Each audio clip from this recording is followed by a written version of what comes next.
Hey, thank you for watching / listening to another episode of whatever you're listening to. Paranoid American Podcast, Occult Disney, Paranoid Programming, Sound Science. There's a bunch of them, but whatever it is, I appreciate that you're listening / watching to this right now.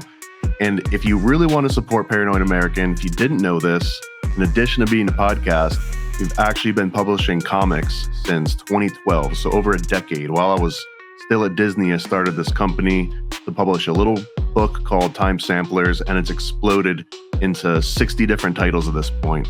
And the biggest one just launched, at least at the time of recording this, but it's at nasacomic.com, stands for Never a Straight Answer, and it's about Stanley Kubrick directing the moon landings. And I just want to show you some of the cool kind of exclusive things you can get by backing this thing early. So if you go to nasacomic.com, it'll automatically bring you to this Kickstarter page. And you can see, bam, hit our goal at the time of recording this, 100%. So it's definitely going to be made. So you'll absolutely get a copy of this thing if you back it. If you're listening to this in the future and this page isn't here or brought you somewhere else, then likely you can just buy it right now. So you have to skip all this and just buy the damn thing. But here's a couple little previews of artwork. Here's different variant covers that are offered. This top left one, I actually have in print. I got a couple of prototypes printed up just to make sure that it would look good. It looks great, looks amazing, full color, gloss pages. It's got a nice hefty weight to it because it's 40 different pages of all unique art that you haven't seen before. There's also going to be a variant cover. There's going to be a hollow foil cover. And then there's a little postcard print that anybody that gets a physical copy of the comic in any form, they're going to end up getting this postcard size print here. Here's some different artwork samples from the 3 different artists that contributed to this book. And then here's the important part, the rewards. So by backing this project, you're going to get to pick some different kind of reward tier. The entry level one is this digital deluxe, which has the entire book in digital form. You'll get a PDF. It's also going to have an additional 8 different pages that aren't in any of the print versions just because they were maybe some were a little too spicy, maybe some were a slightly different art style, but I'm going to give all that in the digital deluxe along with some wallpapers and some MP3s and stuff. If you want the print one that I was just holding up here, then the entry for that one is $15. With that, you're going to get that little postcard print I mentioned. You're going to get a trading card. You're going to get a bookmark, and you'll probably get some other stuff because I always throw in extra freebies. You can ask anyone that's bought anything from Paranoid American. I hook it up with lots of extras. If you want the variant cover, which is only available in this campaign, there's a $19 tier for that. It also comes with an extra sticker. If you want the hollow foil, then that one is $29. These ones are going to be super limited. Like, these won't exist outside of this campaign for the next 30 days. So if you are listening to this in the future, sorry you missed out. You might be able to snag one in an upcoming campaign if there's extras. But if you really want this hollow foil, and you should, you can get it right now for $29. And then we've got a couple other tiers after that. We've got a 55th anniversary special for $55. That has the main cover and the foil cover and a sticker sheet and some other goodies. Here's the best value, basically. There's a $99 Cosmic Conspiracy tier, over 40% off of all the different things that are included. So this one's going to come with the main cover, the variant cover, the hollow foil cover, 3 or 4 different sticker sheets. It's going to come with 6+ stickers. It has the trading card, a bookmark. It has a custom Paranoid American Room 237 keychain. And I think the highlight of this is it's going to come with this custom embroidered Stanley Kubrick patch based on the Apollo 11 design. And if you keep scrolling down, you can see all the other extra reward tiers. All of the different items are going to be described in more detail. And I want to show you this patch right here. It's a 3-inch embroidered iron-on patch. You can put it on your Molex bag. You can put it on, anything, hats, backpacks. This is the first time we've ever done one of these custom patches, so I'm really excited about that. There's also a custom fake moon landing playset that you can select as an add-on when you go to check out. So speaking of, let's say that you're sold, you want to get a copy, you want to help support Paranoid American, you haven't used Kickstarter before, the easiest thing to do is you just click on this back this project button on the page. It's both at the very top of the screen and it's at the top of the page. So you can click either one, back this project. And from here, it's going to be like a typical checkout. You're going to select which of these different tiers you want. Again, I highly recommend this $99 Cosmic Conspiracy combo. It's going to have every single thing that the campaign has to offer that's exclusive to this NASA book. You click on that, you pick the country that you're in, and then you just click on the pledge button. There's one extra last step where it's going to ask you if you want to do any add-ons, if you want to throw in like a trading card pack or another keychain or anything else. You can get some huge discounts on the backlog of Paranoid American comics. But let's say you're done with that, you click continue, and then finally, if you don't already have a Kickstarter account, you'll be prompted to make one. You can link it to Facebook. The rest of the flow is just like any typical checkout online. So I really appreciate if you would take a look. Please just back the comic, back nasacomic.com. Anyways, back to your regularly scheduled programming. Ask about Illuminati, since the charting of P-Tex. Is it Disney mind control? Is this MK Ultra Deluxe? Occult Disney, go wish upon a star. Occult Disney, should know what to check for. Occult Disney, Neverland, Pinocchio. Occult Disney, as above, so below. Pinocchio seeks fun on Pleasure Island, where traffickers need just foreign minds. Captain Hook, a lost boy in Neverland, saving kids from Peter Pan's designs. Nemo feels to survive the Barracuda, and that nobody means no one. Snow White never took another breath. Bird Prince, the angel of death has come. Occult Disney, we go from real to real. Occult Disney, Bohemian Grove and no more real. Occult Disney, ask about Illuminati. Occult Disney, we teach occult to everybody. Occult Disney, go wish upon a star. Occult Disney, you know what to check for. Oh, Occult Disney, the new brand Pinocchio. Yeah, yeah, Occult Disney, it's above so below. Occult Disney, please enjoy the show.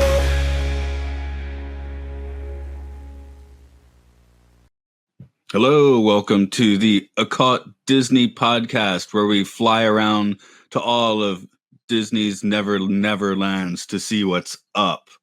This is Matt here as always. It's Thomas, the Paranoid American, sporting some new shades there, I see. Can we kill you when you become of age? Oh no, that's, yeah. Or you become a pirate. Maybe you get a choice, pirate or death. No. So, I mean, I'll just get right into it, right? So one of those main, like, overarching Peter Pan theories is that Captain Hook is the good guy.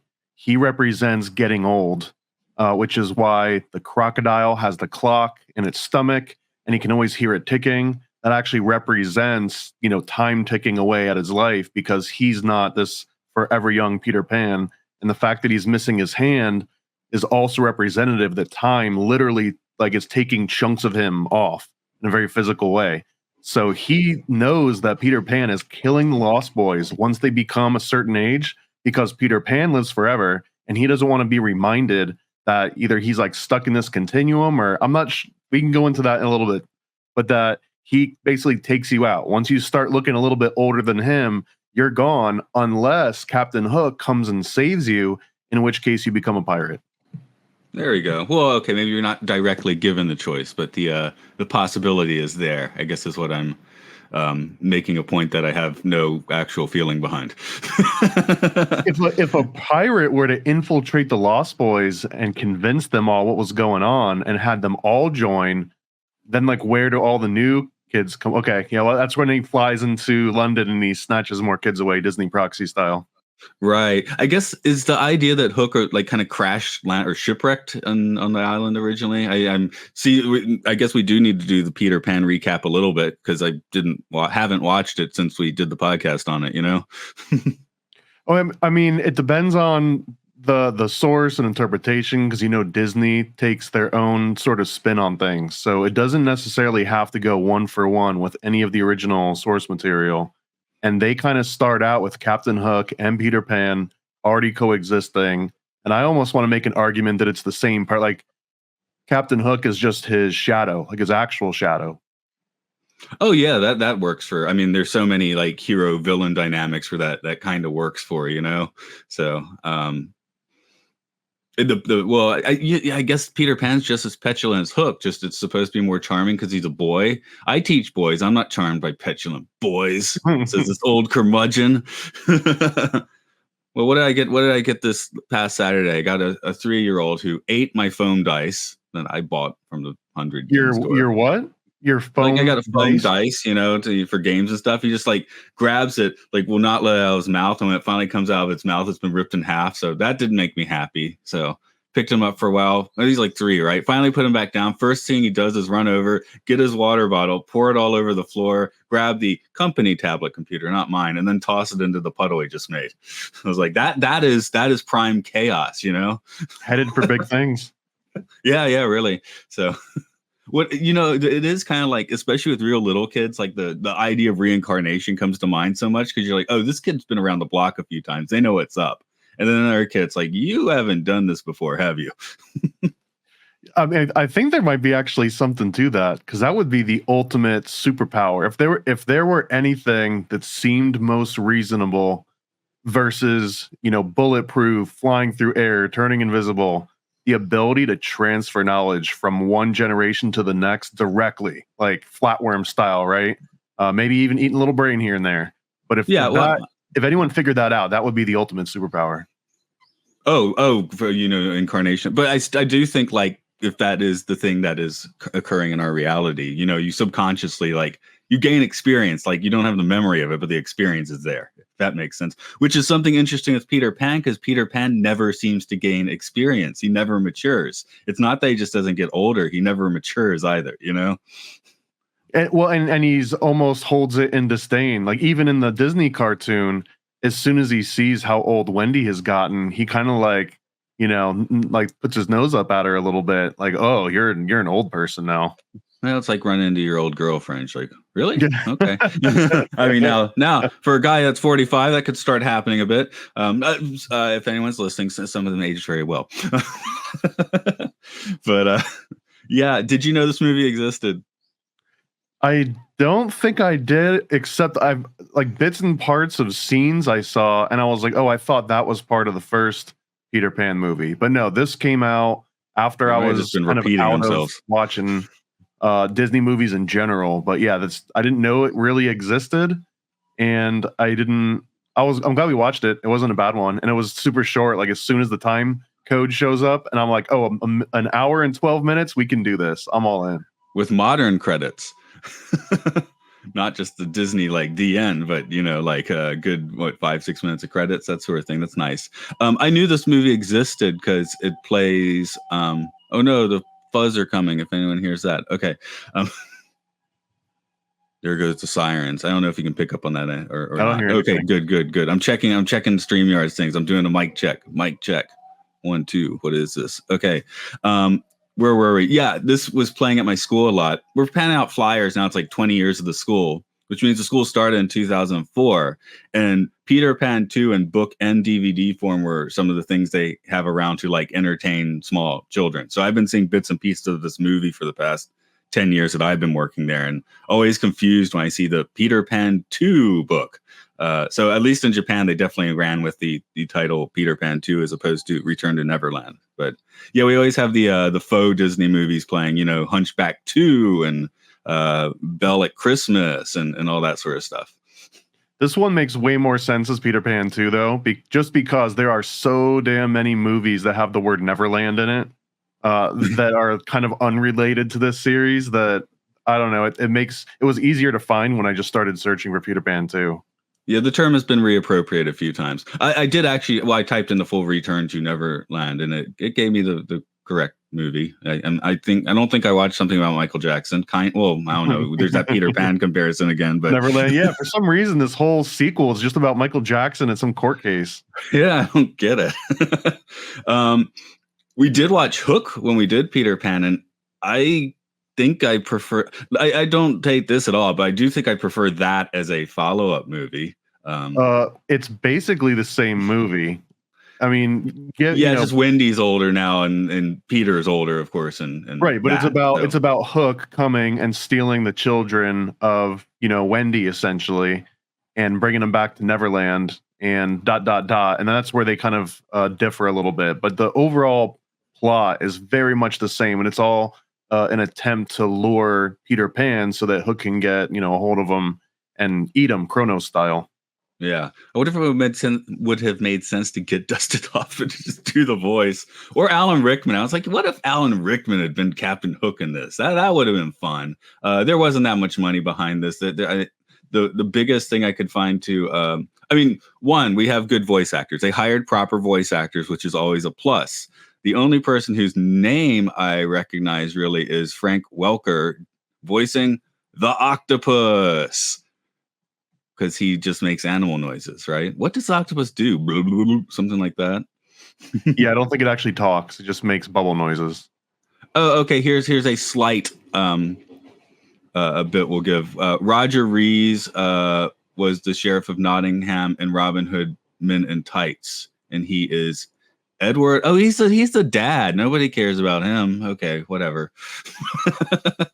They didn't kill the dad. Did you think dad maybe was going to stay, not come back from the war? I thought we might get a bit of a proxy with that, but they kind of did it a different way. I've got a theory that he did die. Okay, because I was definitely expecting that to be the case at some point. I've got a theory. Well, okay, let's go straight to your theory. I'm going to see if I have.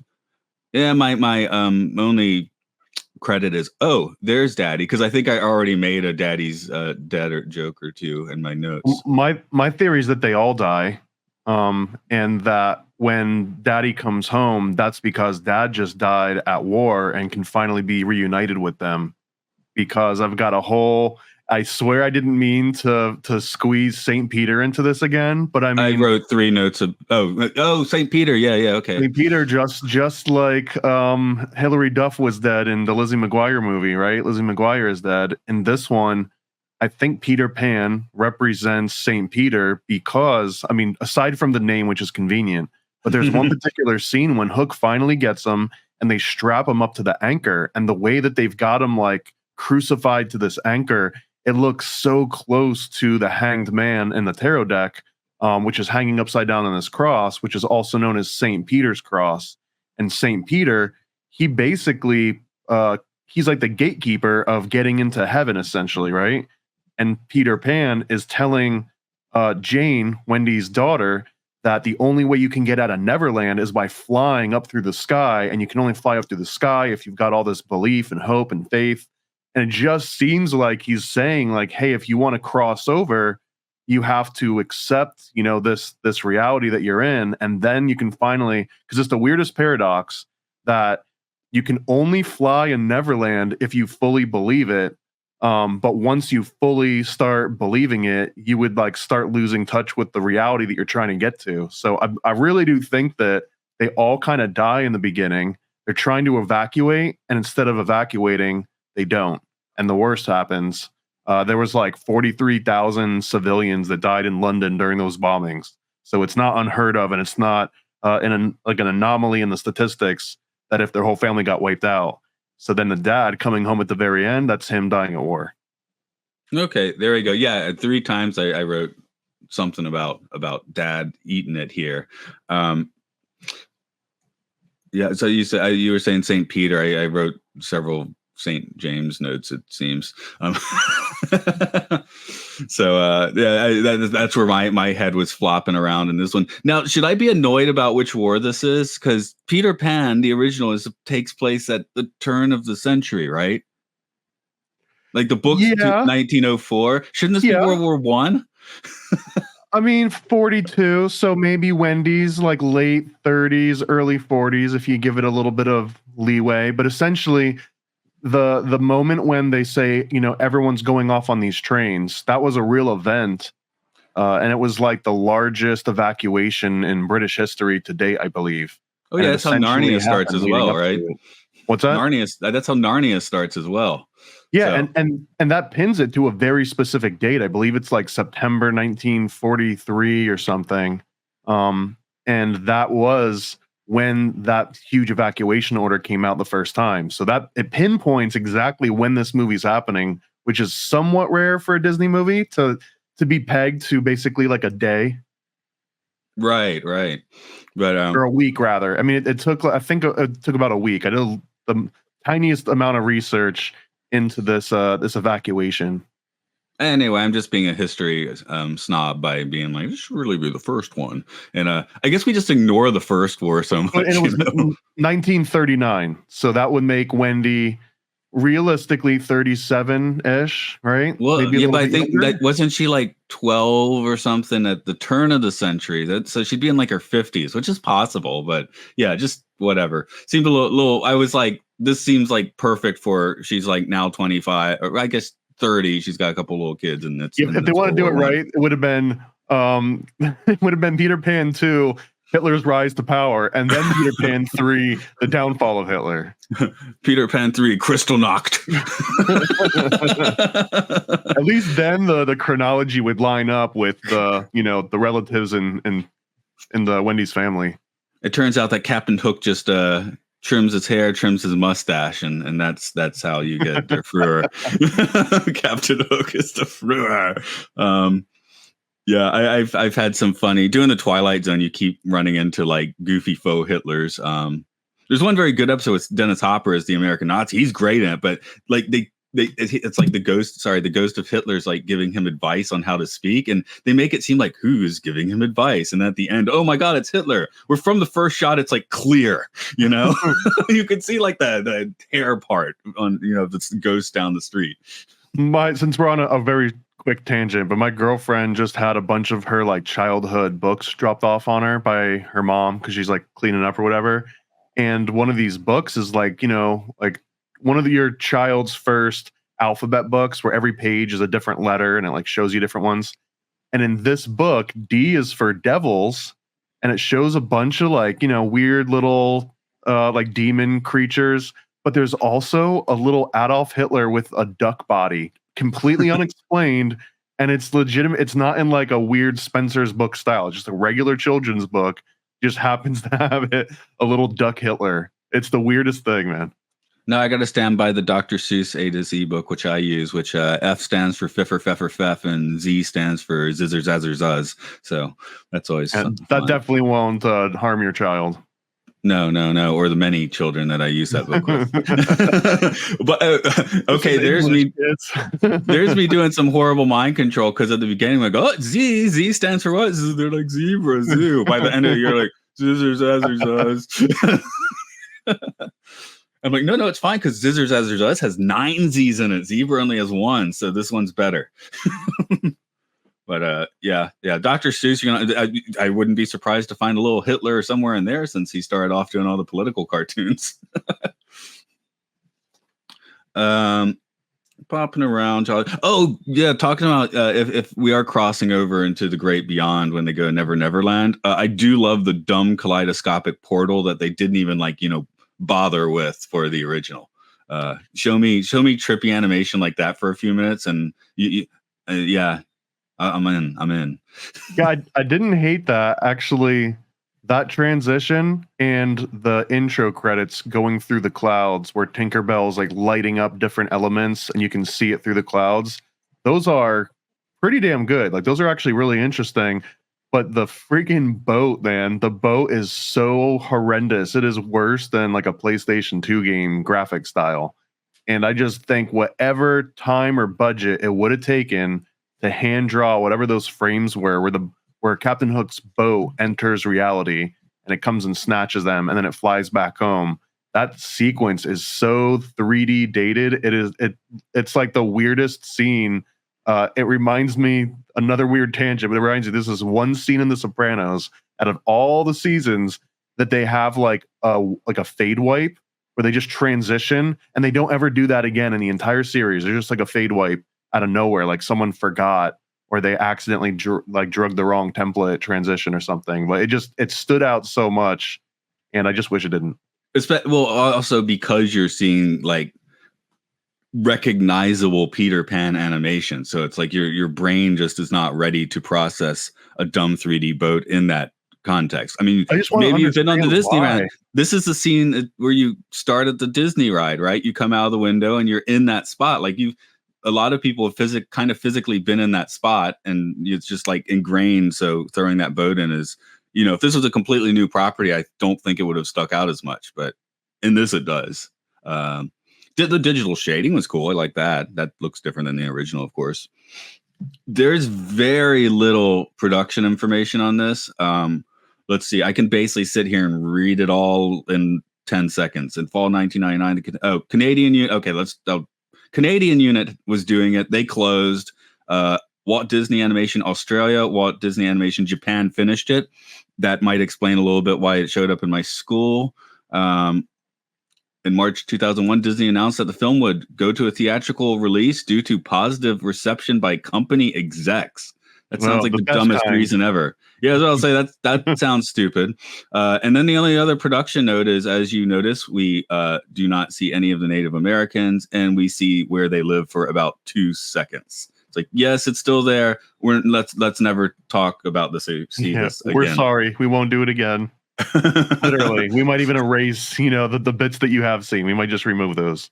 Oh, 2024 Disney, they wouldn't even bother putting that in at all. Let's just ignore it 100%. I'm saying, so 2024 Disney just goes on a Disney Plus and erases those scenes, maybe. Oh, yeah, that could happen. Yeah. I definitely prefer. I prefer the crocodile, as you mentioned. The time thing is cool. But yeah, and then the octopus is a weird choice. They did choose what is most likely to be an alien on Earth if we have an alien on Earth, I guess. Is that what they say about octopus? They just, their biology just doesn't fit any of the rest of us, including cockroaches. Maybe. I don't think we should be eating them. I'll leave it at that. I think it's weird to eat octopus. How about squid? Squids are fine. Squids are done. Okay. Yeah, you get your calamari that way. No, when I have the sushi, we have it for, a occasion or something. And my wife is like, she didn't like salmon for some reason. So take the salmon and then, yeah, usually she'll end up getting my octopus or squid, depending on what's there. That they are so vastly different. It's just so weird that they get lumped in. Just imagine if aliens came and took humans and they were like, hey, we ran out of, the duck. Do you want human? And like, oh yeah, that's fine. Or pig. We ran out of the pig. Do you want some human? I guess so. It's a fine replacement. It's not as good. It tastes like chicken. Yeah, I guess we'd taste more like pork. Yeah, okay. Oh yeah, because they do all the medical testing on pigs. Our line in the the animal chain would mean that we'd be more coveted by some kind of alien species, but they probably wouldn't want us. Yeah.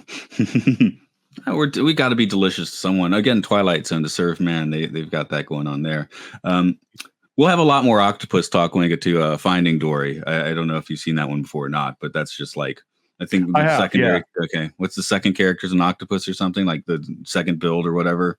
Yeah, right around when Finding Nemo came out, I had a roommate that had kids, so I was back on the Disney train, whether I liked it or not. And now you're on it for weird reasons. Okay.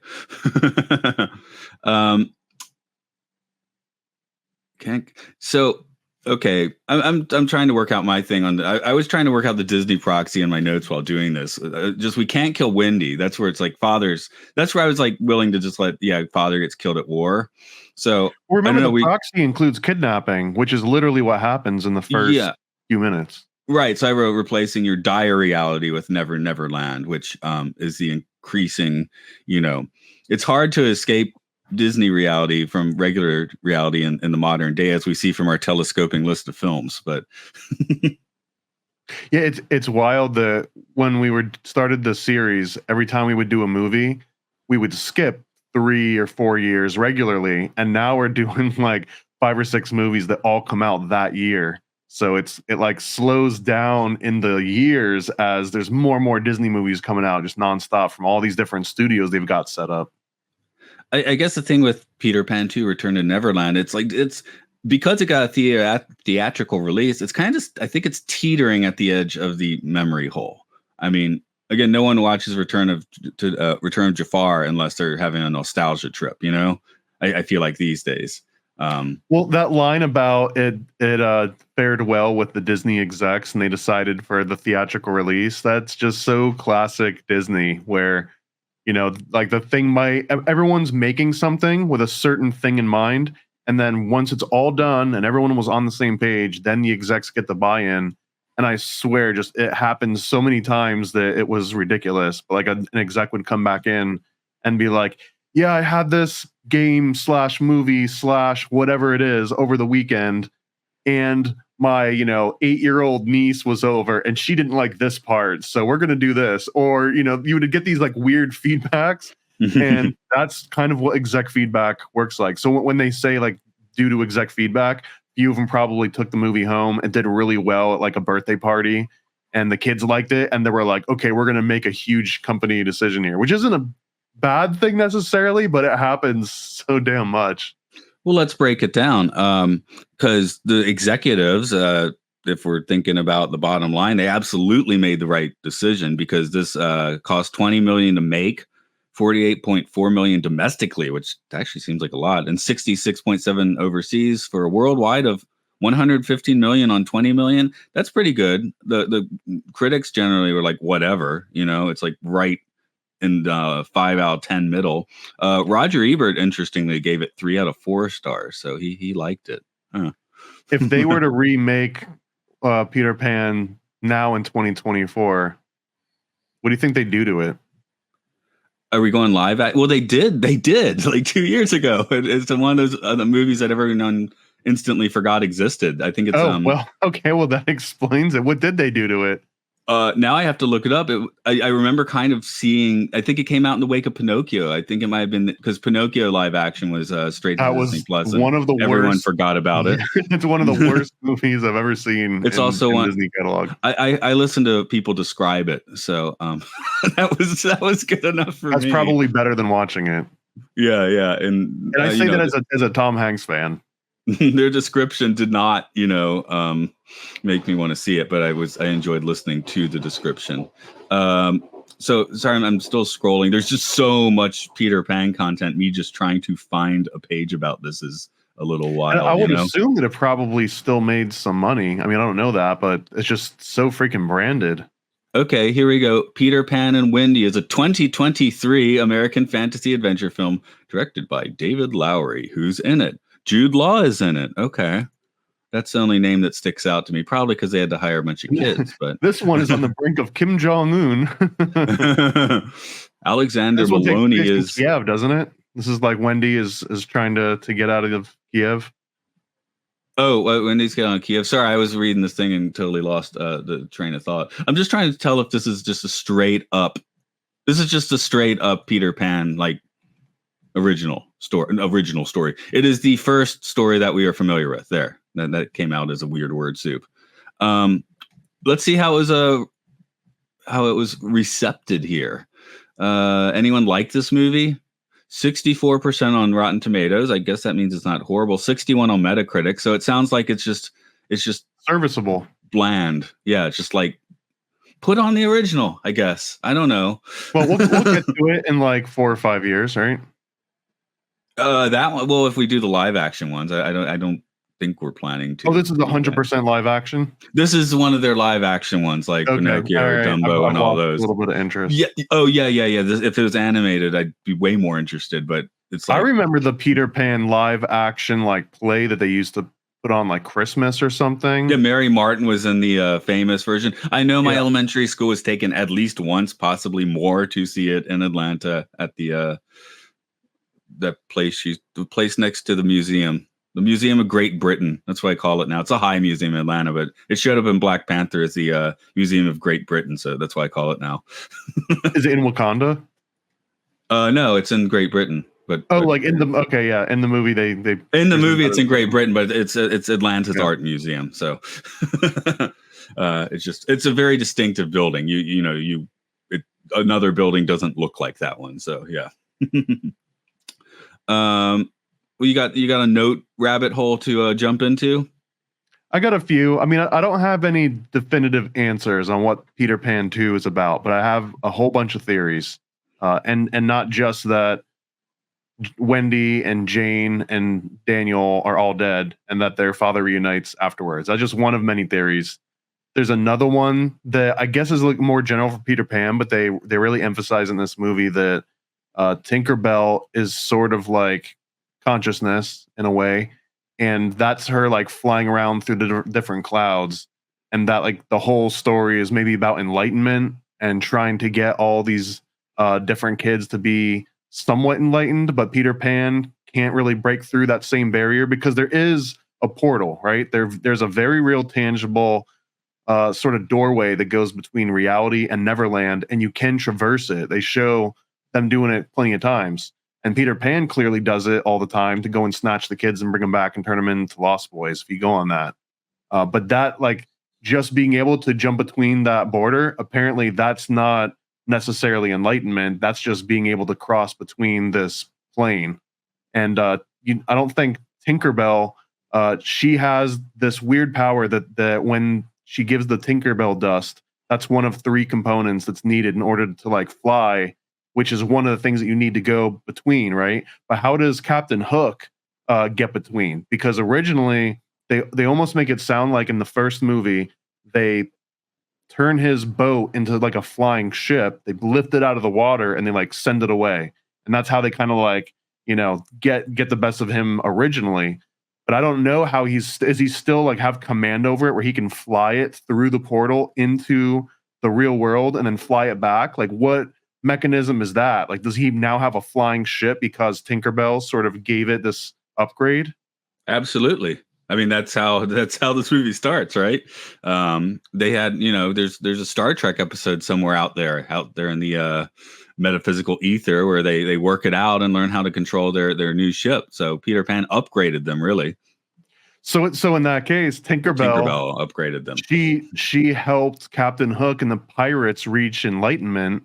But it's not like it stays. I guess it's not like a checkpoint or like a milestone where like once you hit it, you can just start becoming dumb and you'll just be enlightened forever. It's not like going clear or whatever they call it in like the Mormon church when you get to like a certain level and you can't sin anymore or something like that. So I'm good.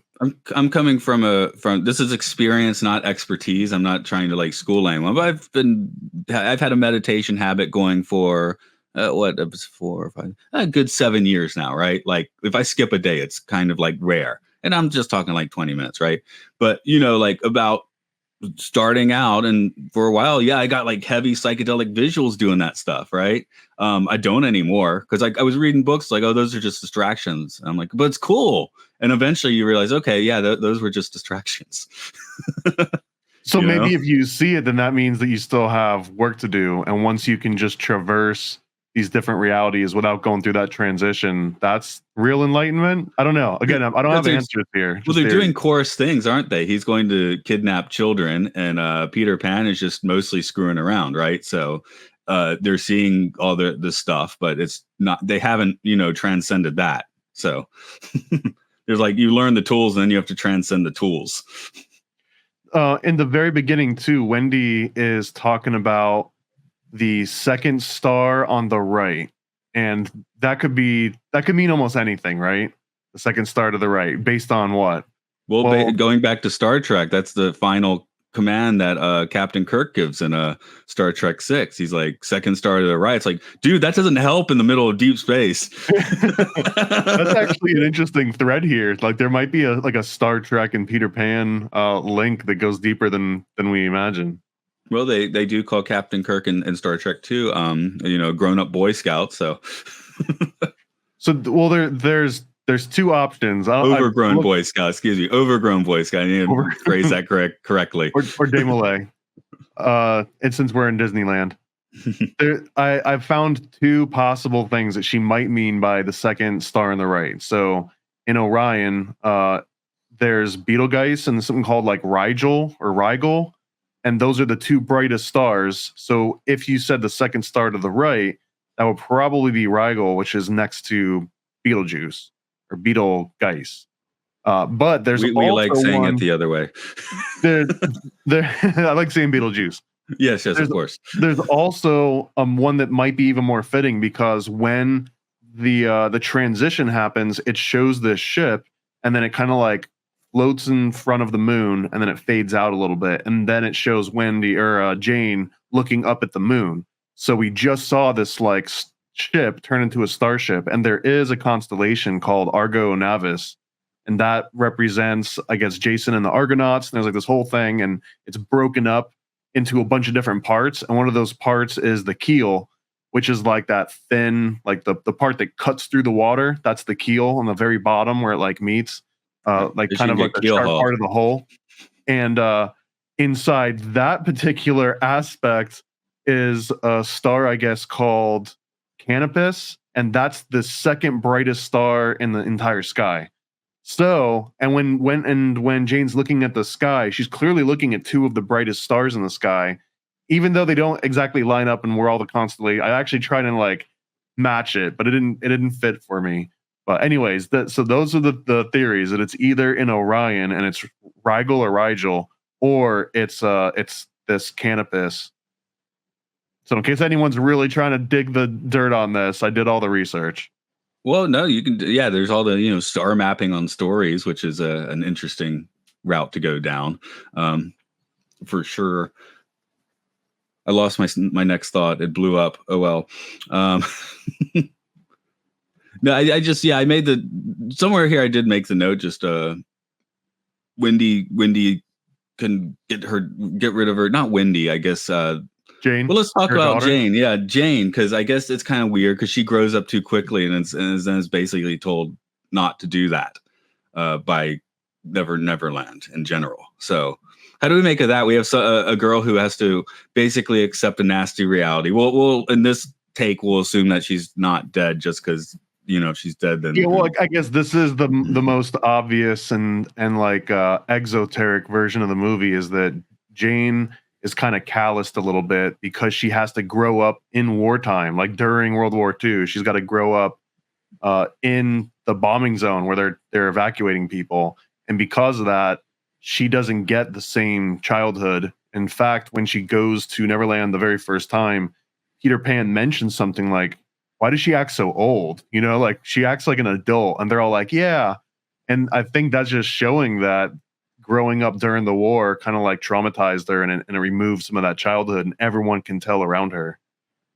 I mean, she's still like, when she's talking to Hook and trying to outsmart him, she's not doing a great job at it, like she needs a lawyer with her. She's not necessarily older and wiser. She just simply is missing part of her childhood now.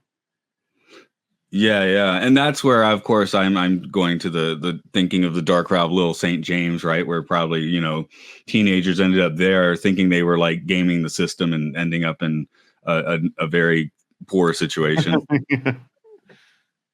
Well, then you get to meet Nurse Ratched, though, and you get to do LSD with Jack Nicholson, so it's not all bad. Oh, okay. Yeah, that sounds, yeah. That's how they wrote The Monkey's Head, I believe. They holed up in a hotel room with LSD for a weekend and came out with a script.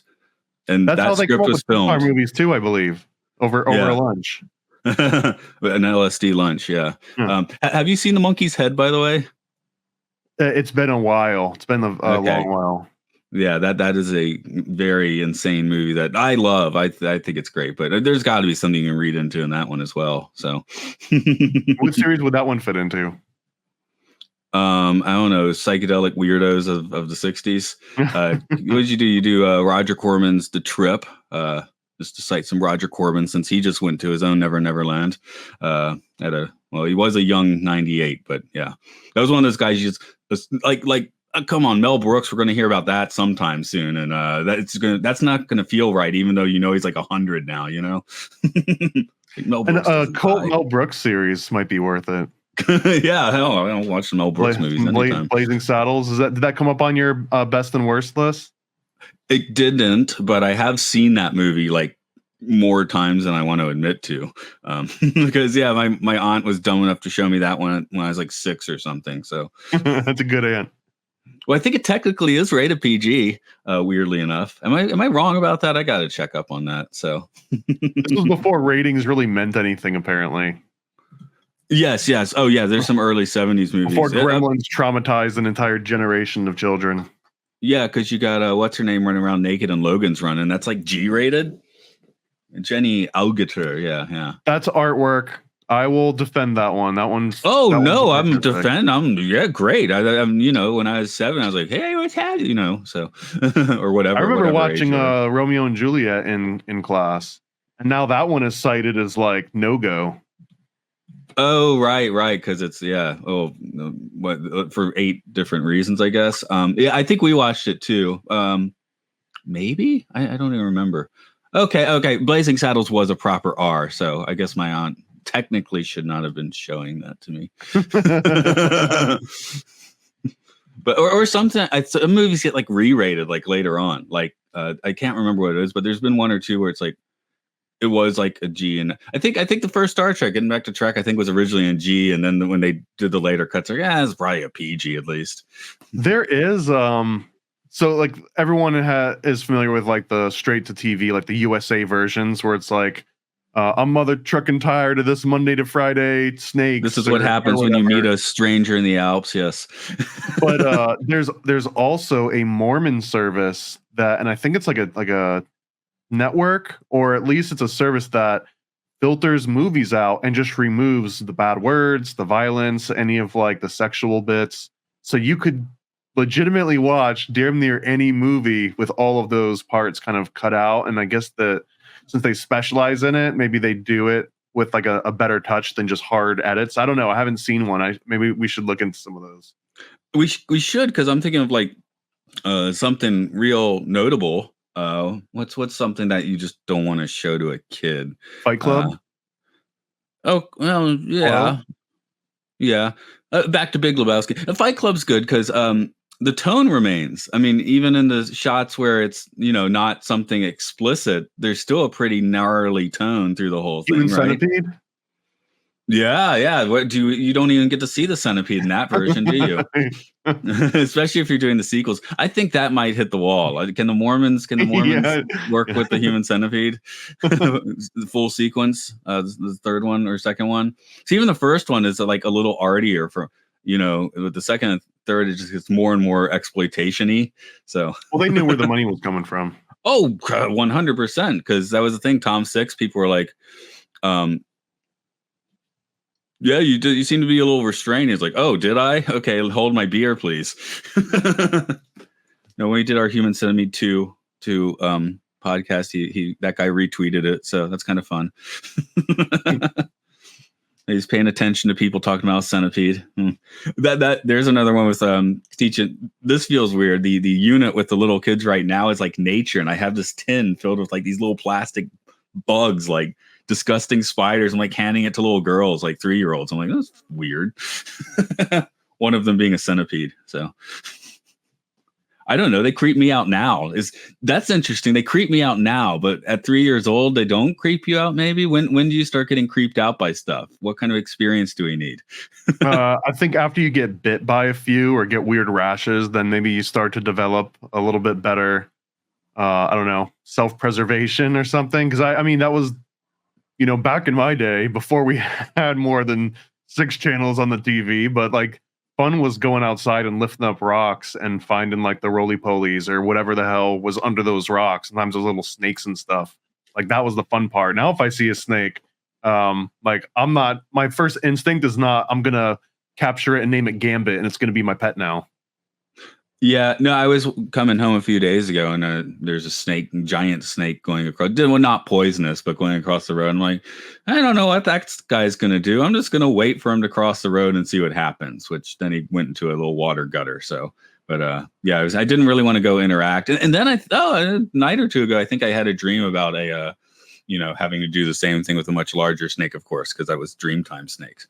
So I don't like snakes, but they say when you, You're lucky to see one, and snakes and dreams are important. If you're doing ayahuasca, be prepared to meet the snake, that sort of thing. You think people lie? You think they have like an ayahuasca trip and they're like, oh, I totally see a snake. How important is this? I don't know. Well, I'm not sure I'd want to do ayahuasca, not because of the snake and because I don't think I want to vomit and crap myself while tripping. That just sounds really unpleasurable. In front of a bunch of shaman too. Well, I guess you stumble off into the forest a few steps or whatever, but I'm like, yeah, I don't want a psychedelic drug that makes me uncontrollably, blow it out of both ends. That sounds horrible. And apparently not for everybody, but a lot of people.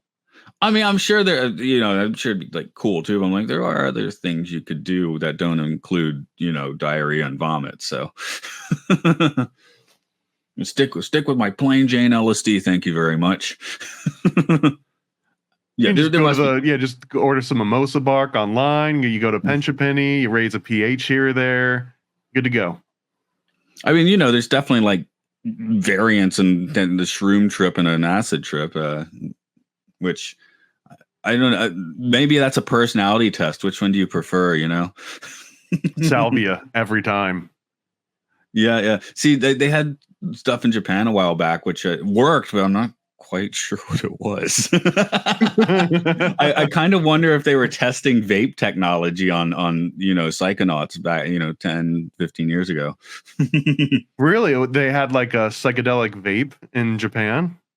They do now, yeah. From what I hear, they currently have that. But no, this was still something that was like a smokable. And it's not Delta 9 or whatever the hell it is? No, it was synthetic stuff, but it was synthetic stuff that like actually worked. So, and it got crappier as time went on because there'd be a loophole. They knock one out. So, it's illegal now. And in Japan, if it's legal, you're just not getting it. So they just keep finding the new loopholes. And each loophole, it would get like worse and worse, So...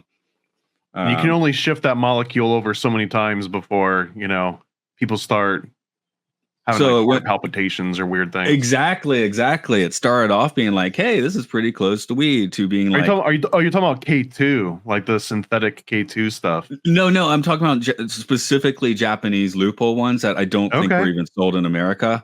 Sounds exotic.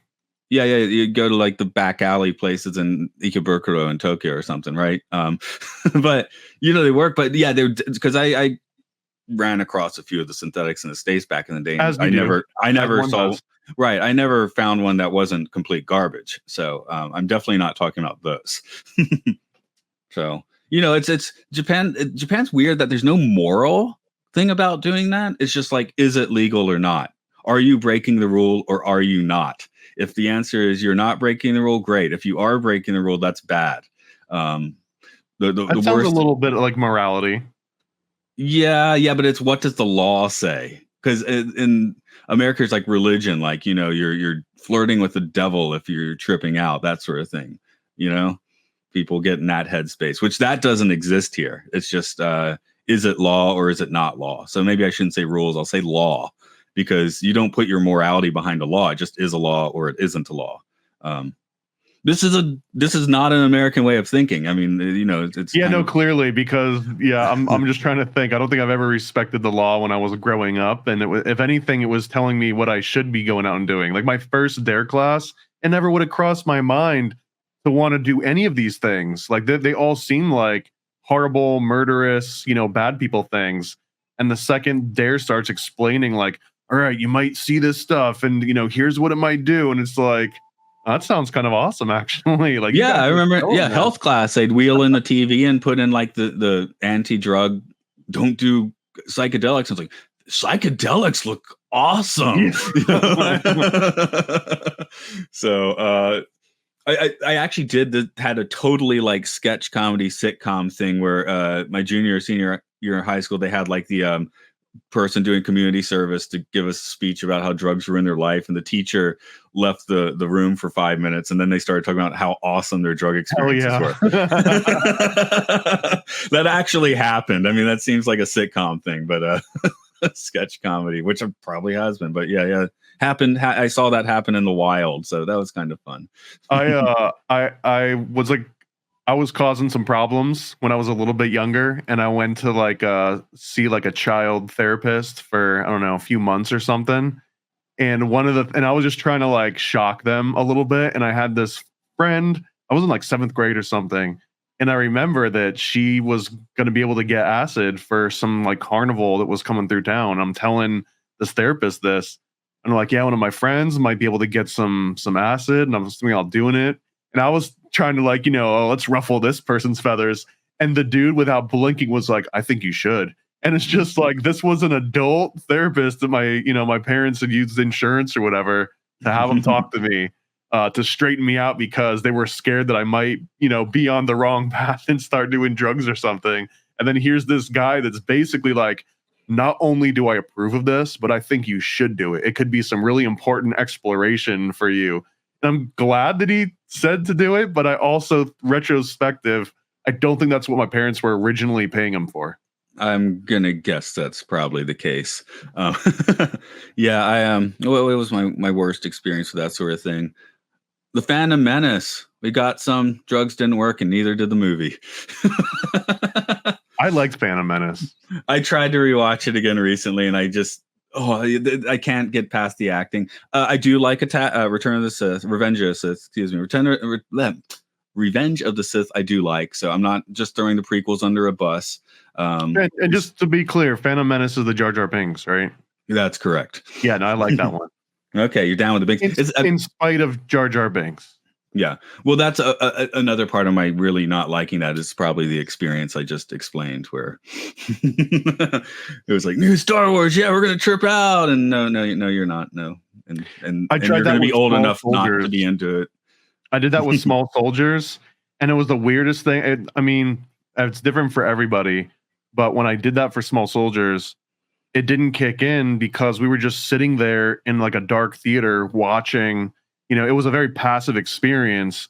And the whole time it was like, is this working for anybody? And then the second the movie stopped and we had to get up and stand up and walk around, then it all hit, which was not the most fun place to be in like a busy movie theater trying to find your car and stuff. Like that was not the experience that we had signed up for. We wanted to see Small Soldiers and feel like we were in the movie.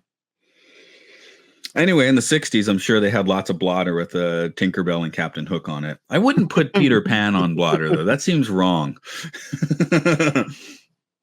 I wouldn't want that, That's not a way to start your trip, looking at Peter Pan's mug, I feel like.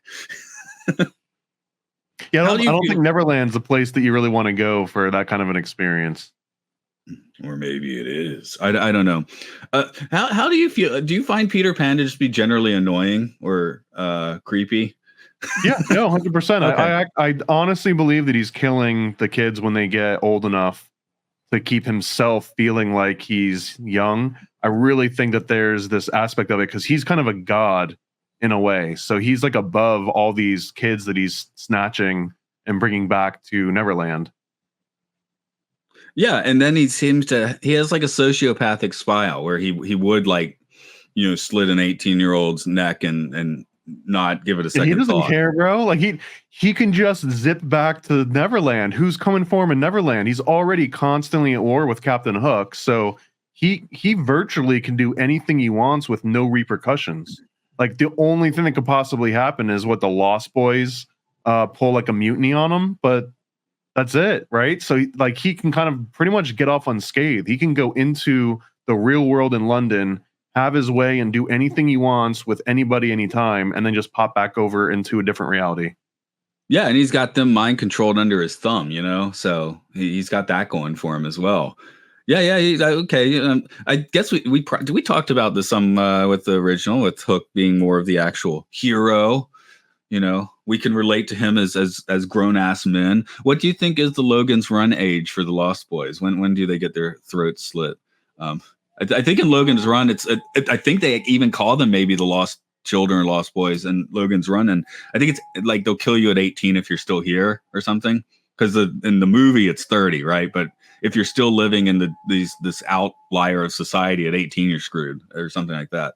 I mean, I think it's like 13 or under. Yeah, as well. So I probably. think it's puberty for Peter Pan, so which would be a little younger. Well, and because remember, the original story was based on like the author's like brother died when they were young, so this was maybe a way to like bring him back to life. I might be misquoting part of that, but that was like my original takeaway of the first Peter Pan movie when we did a little bit of a deep dive on it.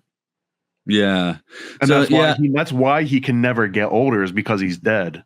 right. Like he died at that age.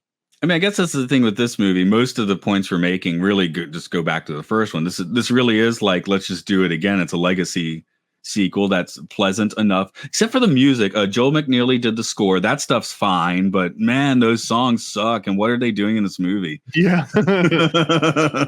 The songs all suck. There was one that's short one, and I can't remember the lyrics to it because it was, so memorable. But it was. I think that was the second Star on the Right song. It starts off with that, and when that came, I was like, "What?" That one sucks. The Lost Boys one. It's like, because that's what Lost Boys do. I just think that one was entertaining, and it was short enough that didn't annoy me. But I think you're right that this movie is kind of just like a repeat of the first Peter Pan, except it has this World War II backdrop, which I think is everything. Like that's what defines this entire movie and all the different theories and plots around it. In particular, yeah, anything that's different about it comes from that. Yeah. So I think it was off air. I was trying to sell you on the Country Bears and saying that the movie's great, but the music's terrible. That music's better than this music, and I don't even like country. I just just balk at saccharine pop ballads, I guess. So. I was worried when this one started out it was going to be all musical, but luckily it doesn't necessarily turn out that way. And the score was fine. The guy that did that as a science fiction fan, he's more recently did some very good scores for the Orville TV show. So that's nice. I do have some notes here about that whole evacuation. So it was actually 1939. And what happened is that they got the war was going to start. So basically that day they started issuing evacuation notices, and it was for school age children, pregnant women, mothers with children, and disabled people, along with whoever was like taking care of them, and teachers. And technically the migration itself supposedly took place over like 6 years, but majority of it was over 8 months, and it started September of 39. And they basically they will tell you like, okay, Matt, you're going to send your kid off. You and your wife are going to stay home, but you're going to send your kid out to the country, and you need to prepare the kid with a gas mask. They got to have their underclothes, their night clothes, like any kind of spare socks and shoes and toothbrush, like everything, warm coat. But like they had to provide their own gas mask. And a lot of people didn't have all this stuff to just send these kids out. And which was even weirder about this is there was no official record about who got on the trains, who went to where. So actually reconnecting the kids back with their parents after this all happened, it's a little bit murky as to how many people actually reconnected again, especially since some of these kids, they were like, 4 or 5, and they would stay in the country for like a year, 8 months plus. And at a certain point, like they actually don't recognize mom and dad as much anymore as in many cases, strangers. And the strangers would also see these kids coming from the city. And to them, they would see these like, sickly, dirty city kids that were probably being forced to work or whatever. And they thought they were being like neglected, so they just wouldn't give the kids back up. Like this is a really interesting and weird rabbit hole of like how many kids, like where did they go? Did they ever make themselves back? And it's just the records are just not there. I guess they Hollywooded that up more in the first Narnia film. Have you seen that one? Because that has the first 15 minutes of that film is a live action reenactment of all this. Yeah, the original Lion Witch in the Wardrobe movie. I remember seeing that one in the theater. Because that was definitely what's coming to my mind. Again, when I put this on, my math was just saying World War I. And once that's happening, no, this is 2 for sure. So, which is, integral to this movie, as you just said. Well, and it also reminded me a little bit of the Orphan Train conspiracy. Have you ever gone into this one or heard about it? They hit me with it. The U.S. was basically just stockpiled with kids that came from unknown sources throughout the turn of the century, especially around like the world fairs. They usually relate it. And they had like the Cabbage Patch baby. They had like all of these huge incubator sort of display sort of like exposés. And in addition to all this, like all those kids didn't necessarily come with records. So there's always been a question about where all the damn kids came from on these orphan trains, like what orphaned them. And if you just pair that with all these other evacuations, this one in London in particular, and the fact that they only thought to start taking records after all the evacuation happened, and they claim that there was a fire that cleared out all the original records that I think they had taken in like 31 or something. So they're truly, if you were to set up a conspiracy to just ship out a bunch of kids from one country into another and have no record of it, all the things that would have to happen happened. You know what I mean? Like the original records got blown out, and then no one thought to take the new records as the evacuation was happening. So I don't know. It made me start looking back into some of the orphan train theories just because it fits so nicely into it. This is, of course, a different part of the world, but have you had a chance to watch Godzilla -1 yet? Not yet. It's on my list, buried under like 40 others. But okay, it's right there. Well, yeah, one I would push it. Actually, if we're being specific, this is Godzilla 1984. But I'm going to recommend pushing that to the top of your list because it shows it starts off showing the kind of aftermath of the war. Like so many things, like this is showing the start. Narnia is showing the start, where Godzilla 1 is like, here's a broken country.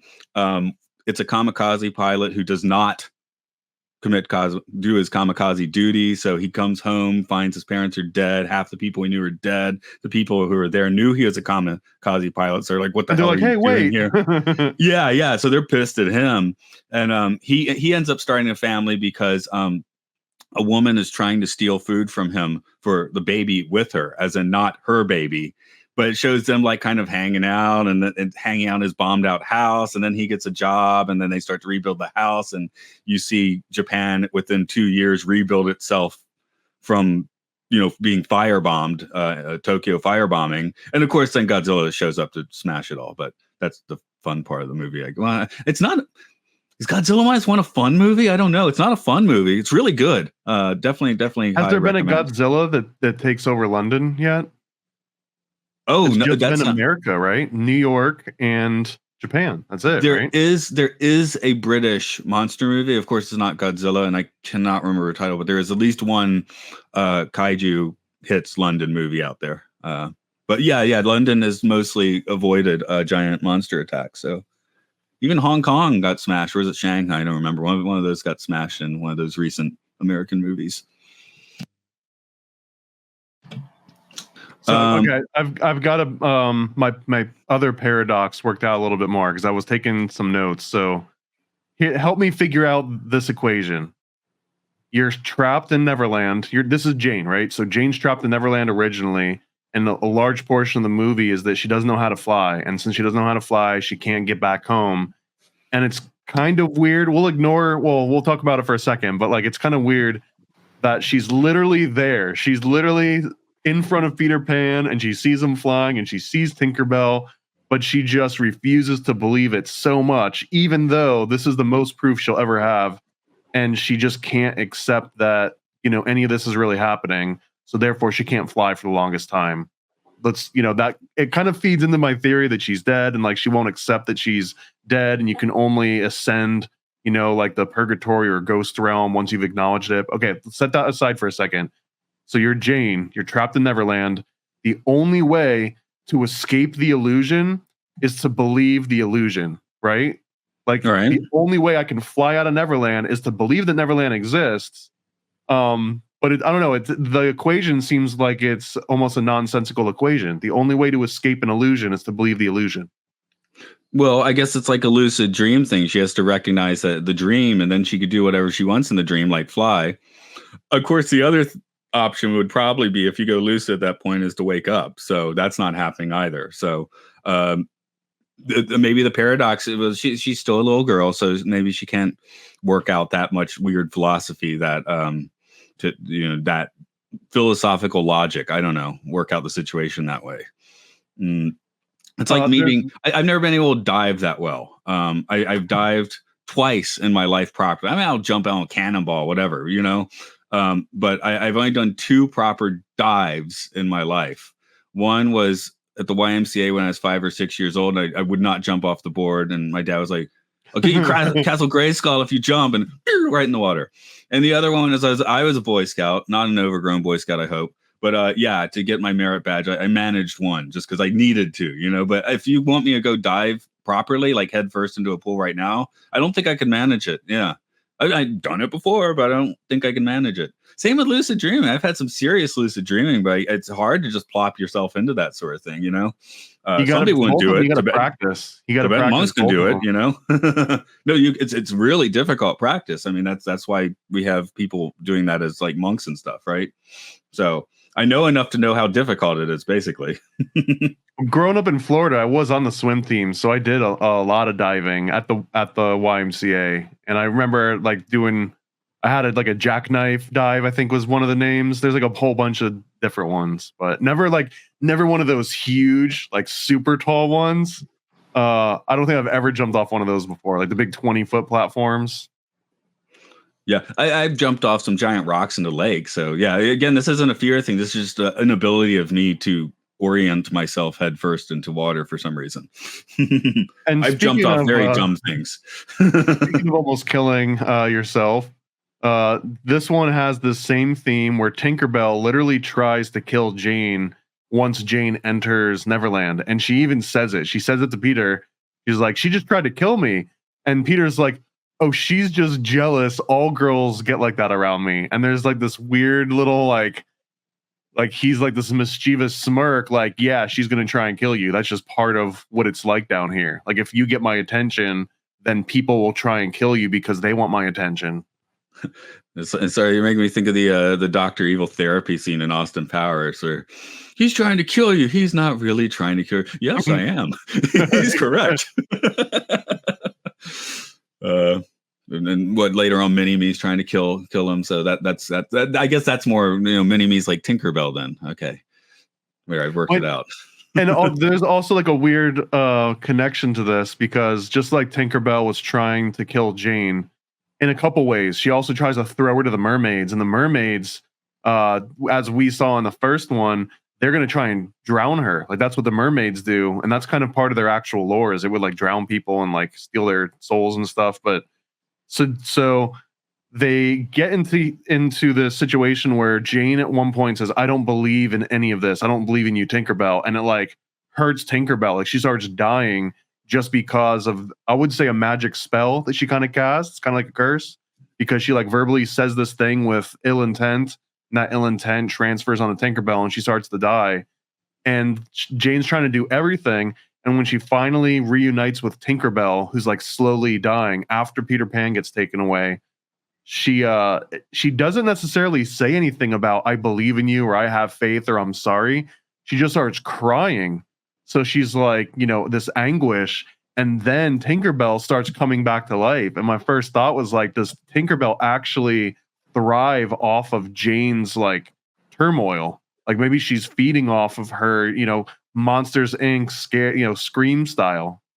Maybe it's like talking about us seeing the play as kids. Were you supposed to do clap for Tinkerbell in the play? Is it clap? I believe so. Yeah, you have to clap to make her bring back to life. If you fail the clap test, which Mary did, now you have to provide anguish. So all you kids that thought you were being cool and didn't do it at the play, this is what happens. This is what happens when you meet a stranger in the Alps.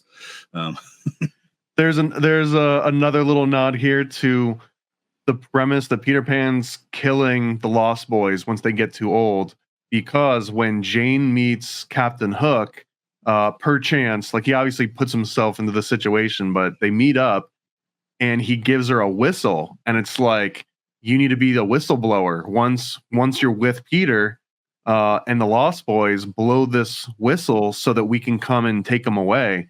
And she kind of was like, yeah, I'm going to do it. And then, I guess, spoiler alert, she doesn't do it. She throws the whistle, but then one of the Lost Boys finds the whistle. again, if Wendy's there and she's literally the whistleblower, right?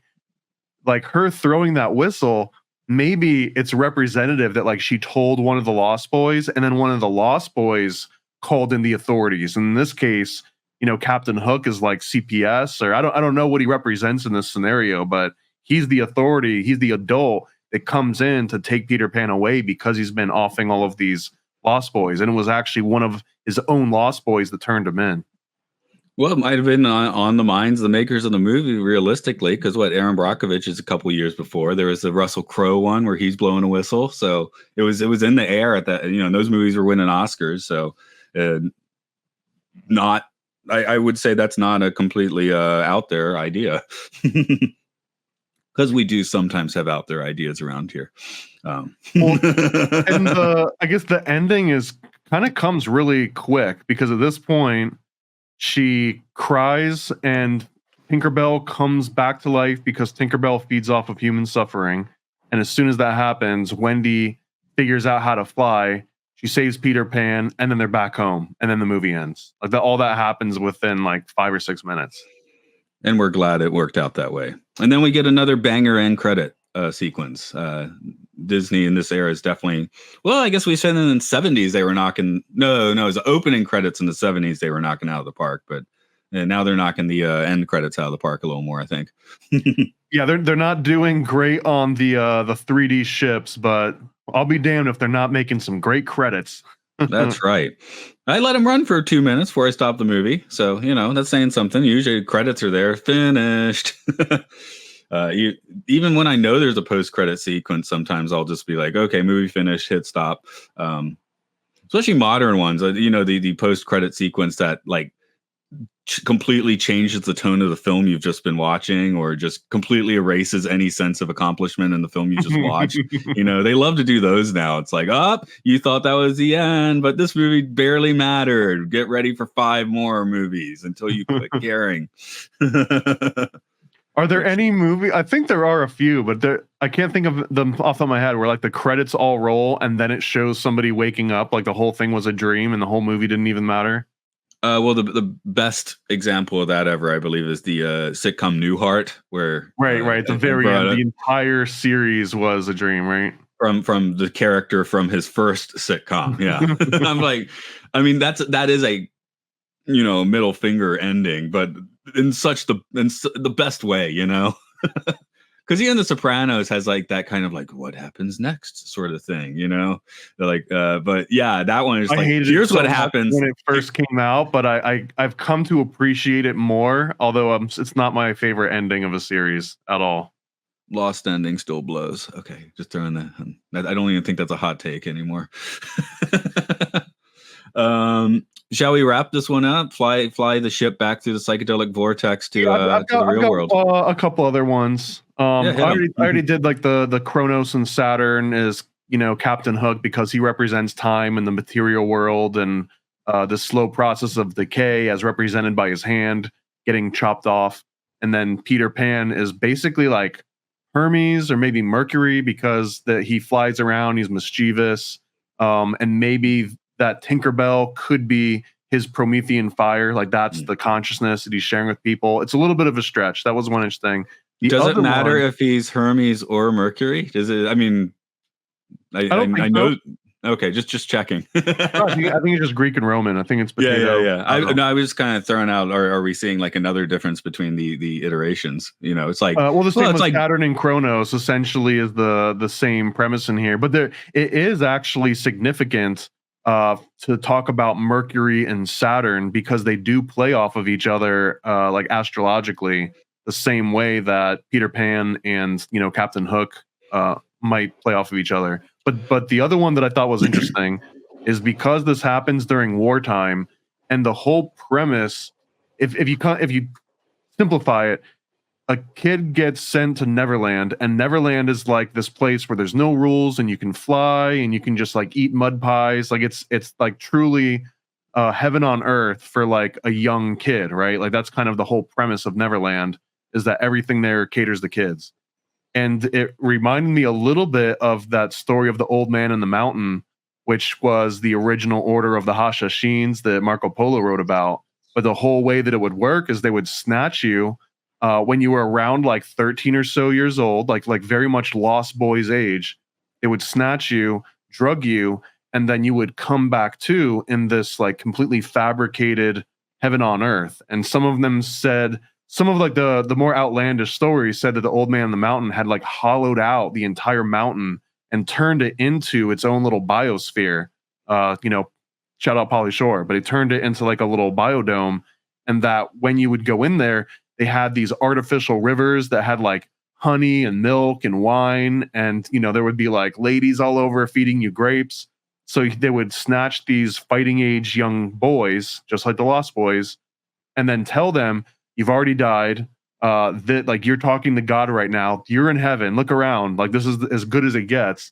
But we're not ready for you. So we're going to send you back into the real world again. And once you're in that real world, we need you to go and take out, XYZ. And only then do you get to come back to heaven. And if you don't do this, you don't come back here. You go to like a much worse place. You'll never see me again. So they send them back into the world, which is really just them drugging them again, leaving them on the side of the street. So when they come to, they're back in the real world. And in their head, they're like, yeah, I know I'm in this world, this mundane reality, but there's another reality where I can fly and people never grow up. And there's, people sword fighting and it's magical and mystical. It's kind of the same thing as if you brought Wendy or Peter to Neverland and taught them, here's how, Lost Boys fight. And then you send them back in the real world. They retain that programming. 2 responses. Once I decided my Hermes Mercury's, that's the same question, was actually too glib, because I got to thinking, wait a minute, like today, if I told you, Nolan Batman and Adam West Batman, that's very different things. So if we really get down to brass tacks, we might be talking about very different things. The other thing is, while you were explaining The Old Man of the Mountain, I had recently rewatched the 1990 or 91 Teenage Mutant Ninja Turtles film, and that's basically the situation in that film. I don't think they're drugging them, but they're bringing the kids into this like heaven on earth for them with, like half pipes and all the soda and video games they can play. And after a while, once they get comfortable with all that, there's like, hey, you maybe you want to move up in this organization. That's when you start getting your ninja training to become part of the Foot Clan, So kind of, they don't send them back out, but it's another like kind of like more real world Neverland. However, real world we're going to call Teenage Mutant Ninja Turtles. They are in New York City, so that's real world. But I like the idea that like when the Foot Clan is done harassing the Ninja Turtles, they go back to like the inner lair and they just skateboard and play video games. That's pretty much in the movie. Yeah. I think it's kind of insinuated that you wouldn't go back to such childish things once you become a full Foot Clan member, but maybe you do, you're still, that is the base. So you could still like do a half pipe if you want. Now you got ninja skills as doing a half pipe. That's gotta be cool, right? I've never done a half pipe. I fell off a skateboard when I got on a skateboard once. I've done a half pipe, but it was not one of those big 12-footers or whatever they had a huge one. Like in the town I grew up in, they did that. They shot the X Games there. So they had like a proper, I want to say it was like freaking 40-foot half pipe or something crazy, like a Tony Hawk style one. But they also had like little baby ones. So I did that one, and I could do a 9-foot quarter pipe. No, I remember being in a parking lot around 1992, and that's when I started playing in bands and stuff, maybe 93. So I was definitely had the poser look, flannel shirt, band t-shirt, baggy jeans, that sort of stuff, right? So looking like the poser, but I played a bass in a punk band, so I got a pass, right? So that if you can't skateboard, you just hang out with the skateboarders. I don't know, I don't remember how early 90s junior high culture works, but you gotta remember to rub your board on like a curb somewhere. Well, I didn't have a board. I had a bass guitar. Not a board. I was using someone else's board that I fell off of. Maybe that's it. You got to have your own board. I not that athletic and things like that. I still have on my phone the video of the one time I went skiing several years ago, filmed by a guy with a GoPro behind me, where you just see me going down a very simple slope and then just suddenly out of nowhere falling over. So my skiing skills were not up to snuff. Been skiing? Don't do it in Florida much. No, I've never been skiing even once. Okay, no mountains, no snow, right? So apparently, I went to a very good ski place. Nagano, Japan, has some of the best skiing in the world if you are into it, which I'm not. I've had a few friends from Florida that went snowboarding at times, and every one of them came back with like horrible ankles. One of them had like a sprained ankle, and the other one actually had to get some kind of surgery because apparently it's really easy to hurt your ankles when you're snowboarding. Yeah, as snowboarding seems a lot more, I won't say dangerous. It seems fussier than skiing. Skiing, you just like, point yourself down. Really, the mountain. I would think it would be easier because there's only one thing to worry about instead of having like the two freaking sticks and the two poles and. But you have two things. You have two legs and two arms. So on a snowboard, now you have to like reduce that to this one thing without any ballast control, right? Whereas skiing, it was easier to use rollerblades than it was to learn a skateboard by far. I have rollerbladed, yes. So I could rollerblade, but the skateboard did not work out for me. So hey, I guess that's so two is actually better than one in this case. Any more notes? You said you had a couple things. I don't know that I'm like stressing out for this podcast today because I'm like, I have nothing here really. I mean, we're officially longer than the movie was, so I think that's usually a pretty decent metric. Okay, that's cool. Just checking because I know anytime I start talking on this movie, I've gone on to a wild tangent. 15 seconds in. So, So highlights is World War II. The orphan trains, I think, is like a huge component of that, and just the premise that they all die, and Neverland is really them, transitioning into heaven, like because once you get to Neverland, that sort of is this weird like heaven state, and we only see Jane's version because Jane's the only one that's kind of old enough to know what's going on at that point. Yeah. I guess this is just kind of a squib moment in the line of films we're doing because the last couple were Atlantis and Monsters, Inc. The next year, Lilo and Stitch, Spirited Away and Treasure Planet. This one very much did not feel like a theatrical release, and it sounds like it was originally not going to do that, and they switched it because it was testing well, but it does not have that theatrical blockbuster feel whatsoever to it. No, and I've been seeing it play for the past several years on a normal size TV, like in bits and pieces here and there, usually in Japanese. So every once in a while they change the language to English. But yeah, I've been watching this movie. Well, not watching. I've been standing in a room where this movie is playing in Japanese a lot, but not really engaging with it. So it's kind of like I was overly familiar with it, even though it was like the first time I was watching it, which is kind of a weird way to watch a movie. So you say next up is Lilo and Stitch? Yeah. So I'm like, I want to talk about Lilo and Stitch. Yeah. That's a big one. And then again, the other part of this one being a mild disappointment is, well, we've already done Peter Pan. Here we're doing it again. And there's so much on either side that I was like, yes, let's get to that. But again, there are things to find in here. It's interesting to look at. I'm glad a few of the obviously direct to DVD trickled up to theatrical releases just for our purposes, because I never wanted to sit around and do like every low budget direct to DVD sequel. That would have been a big bummer. So we got this, we got a couple Pooh movies and those TV show enders, right? So although sometimes, man, the sleepers are the crappier movies, and I'm thinking of Lizzie McGuire in particular, but that's where they can stuff more of these like occult messages because there's not as much eyes on it, and I also think that in Recess a way, School's out, yeah, that had a lot to talk about, it had a lot to talk about, and I think that there's like this interesting way of like, if it's going to go under the radar, we can counterbalance that by imbuing it with even more symbolism to like equal out maybe not the commercial success, but some sort of esoteric success. This is almost the end of the run of these movies being promoted to theatrical. We are going to do the Jungle Book too before too long. There's a couple Pooh movies, but I guess that was an Eisner era thing to do, because after that we're back to, there's movies I don't know, but they were like, proper theatrical releases from the get-go. I'm not seeing much that was not meant to go in the theater after the Jungle Book 2. Planes, Fire, and Rescue. Did that actually show in well, I guess it's shown in theaters because it's on the list. And we'll be doing that like a year from now anyway. But this is one of the last big like nostalgia movies that tries to play on like long pre-existing other Disney IPs, right?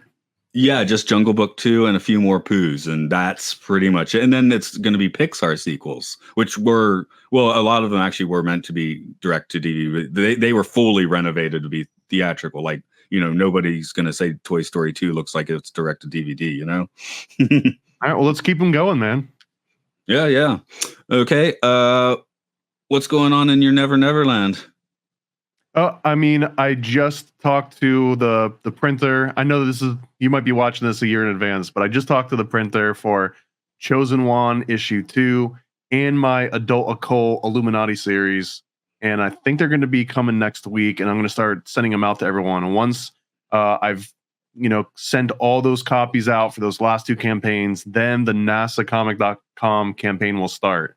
So if you are listening to this in the future, there's at least 3 really cool books out, lots more, but there is the chosenone.com for the Chosen One comic series. There's nasacomic.com, a comic about Stanley Kubrick directing the moon landings, and then adultoccult.com, which is a naughty book for people that are not in Neverland. This is for Captain Hook and Smee and the rest of the pirates only. I don't want to put Captain Hook and Smee in a closed room with that book. Hey, you know what? Consenting adults, they do what they want. Anything goes in international waters. You ever seen one of those crossing rituals? I've like heard Captain of them. Hook's already got the long wig. Like all he's got to do is hide the mustache, and the rest of it's kind of plays itself out. On my end, I do a fair amount of podcasting. I referred to a few doing this. We're on Patreon at Podcastius. That Twilight Zone chit chatter I do is at Time Enough Podcast. You can find links to that there. The TV show Space 1999 we talk about on Podcast 1999. That has some weird metaphysical occultist stuff in it from time to time, and lots of rubber monster suits as well. So that's kind of cool. And talk about a bunch of movies at Films and Filth. We talk about what are supposed to be really good movies, what are supposed to be really bad movies. Blazing Saddles is nowhere near that list. Well, okay, maybe it should be on the good list. What is the Blazing Saddles rating? Blazing Saddles. Are there any Mel Brooks on the top 100? Ready for a cosmic conspiracy about Stanley Kubrick, moon landings, and the CIA? Go visit nasacomic.com. NASAcomic.com, CIA's biggest con. Stanley Kubrick put us on, that's why we're singing this song. I'm NASAcomic.com, go visit NASAcomic.com. Go visit NASAcomic.com.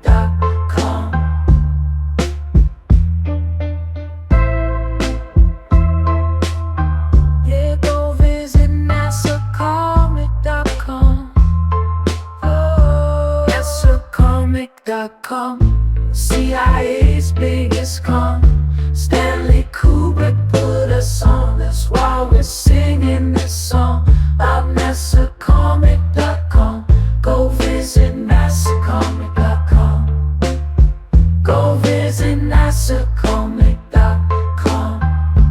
Yeah, go visit NASAcomic.com. Never a Straight Answer is a 40-page comic about Stanley Kubrick directing the Apollo space missions. Yeah, go visit NASAcomic.com. This is the perfect read for comic, Kubrick, or conspiracy fans of all ages.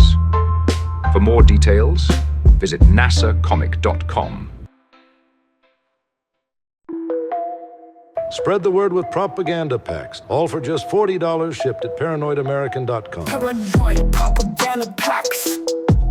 We got facts on these sticker slaps. So grab yourself a stack and go attack with these paranoid propaganda packs. These huge all-weather slaps will last in public for years to come. Remind citizens that birds are not real, self-immolation is an option, and might make you magnetic. Do your part and get a propaganda pack today from paranoidamerican.com. Yeah, paranoid propaganda packs. We got facts on these sticker slaps, so grab yourself a stack and go attack with these paranoid propaganda packs. What are you waiting for? Go to paranoidamerican.com right now and get a paranoid propaganda pack.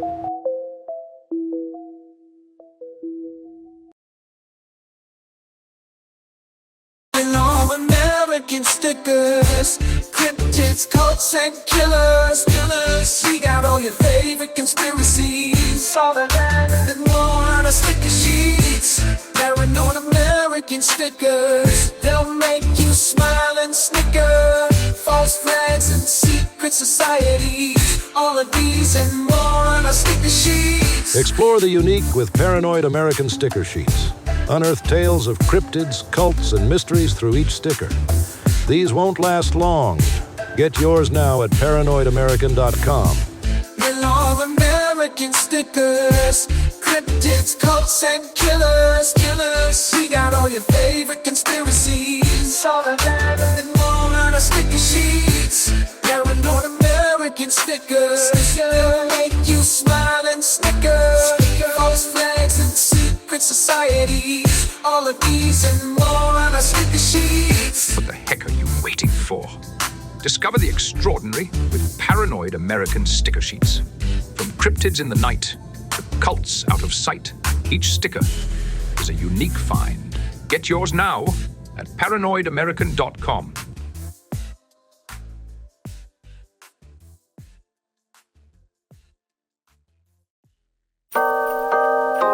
Paranoid.